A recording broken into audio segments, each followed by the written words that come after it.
Good morning. Happy Monday. Thanks so much for joining us for Wake Up Charlotte to Go. I'm Carolyn Bruck. He is Larry Sprinkle, and he has a check of your forecast. What's going on, Larry? Good morning. We're taking a live view. Lake Norman looking pretty good out there. Not a cloud in the sky. A little bit of a breeze out there this morning. We take a look at yesterday. 67.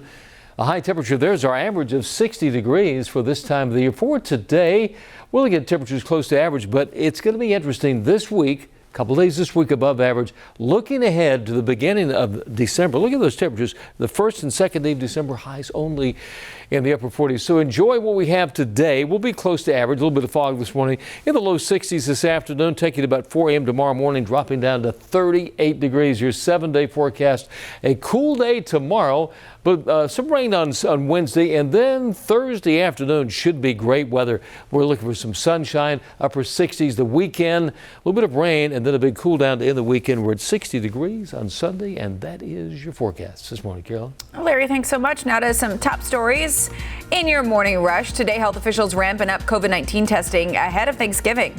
Good morning. I'm Billie Jean Shaw in East Charlotte outside of the Bojangles Coliseum. At 10 o'clock this morning, the Coliseum is going to transform into a massive COVID testing site. It's going to be free, and it's a part of 120 free testing sites across the Carolinas. The state health department has opened to make sure that you and your family can get tested before the Thanksgiving holiday. A third COVID-19 vaccine proving to be effective. The University of Oxford and AstraZeneca saying their vaccine is up to 90% effective in preventing the virus. It will require 2 doses per person given 1 month apart. Researchers say this vaccine is both cheaper and easier to store than the others. They hope to create 3 billion doses by the end of next year. I'm Tracy Potts, naming names. We are expecting to hear more members of President-elect Biden's cabinet in an announcement tomorrow, including his UN ambassador and Secretary of State, both said to be diplomats from the Obama administration. Meantime, it looks like President Trump may be running out of legal options to challenge the election results. Michigan and Pennsylvania are both set to start certifying their results today. President Trump sued in both states and lost. An employee at a Northeast Charlotte food hall raising concerns after someone tested positive for COVID-19. Myself and many other employees who I've talked to feel like we're just sort of being forgotten about, and that our safety is not being taken into concern at all. The employee says there have been large crowds at Optimist Hall throughout the pandemic. This coming after the Dumpling Lady stall at Optimist was closed on Friday because of a positive COVID-19 test. But the rest of the food court stayed open. Optimist Hall says it's following CDC guidelines. That's it for your morning rush.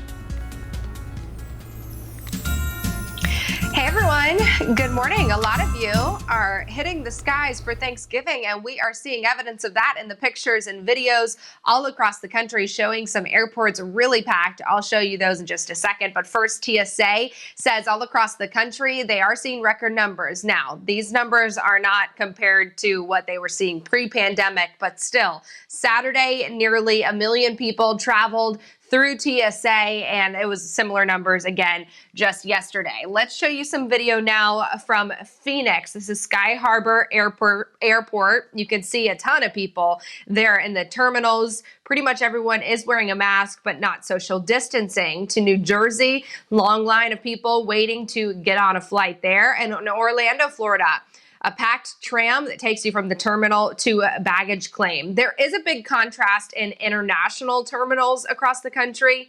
This one is a shot from Houston, pretty much completely empty, as you can see.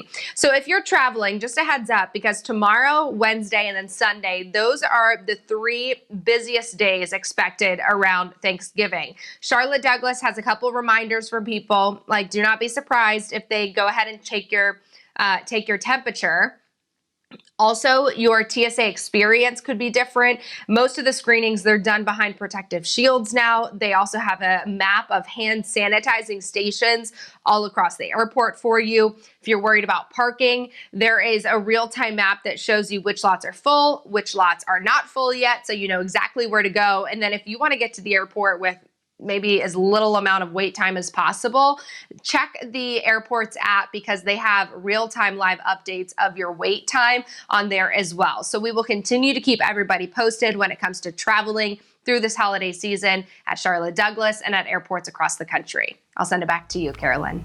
Thanks so much, Rachel. Time to connect the dots when we make the news make sense. Finishing up your Thanksgiving shopping list, or maybe even getting started if you're me. There's new research, and it found the best time to go grocery shopping is this Monday morning. That's when stores are least crowded. But if you can't make it today, there are a few other things to do to make grocery shopping as safe as possible in the pandemic. While a lot of us have downsized Thanksgiving because of coronavirus, there is one activity we can't avoid ahead of the holiday: grocery shopping. So, how can you stay safe? Let's connect the dots. First things first, make a list and organize it in order of where items are in the store. That will cut down on wandering the aisles and limit your time inside. Try not to bring anyone with you. The less people in the store, the better. And of course, don't forget your mask and hand sanitizer, and always stay 6 feet apart from others. Now, once you get home, wash your hands for at least 20 seconds.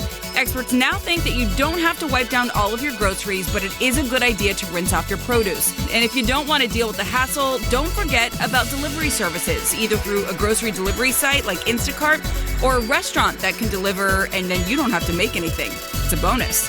And that's connecting the dots. Now to some stories to keep you and your family safe and sound today. Add this onto your quarantine 15.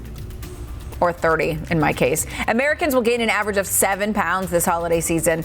Something many of us can probably relate to. 2 in 5 people say they have eaten so much that they've had to loosen their pants mid-meal. I'm not judging. More than half of people say they want to become healthier, but they're waiting until the new year. Why not? Well, we're all craving a little normalcy right now, but how much is it worth to you? There's a new survey that says the average person would pay $300 for just one normal pre-COVID day. About 7% of people say they'd pay $1,000. So the question is, what would you do if you could have one day without COVID? I certainly know what I would do. Let us know. Use the hashtag WakeUpCLT. I would go see my family and hug them so tight and not let go for the full 24 hours. Gosh, don't you miss your family and your friends? Well, we appreciate you with us every single morning, and watch us every morning starting at 4:30 a.m. on Wake Up Charlotte.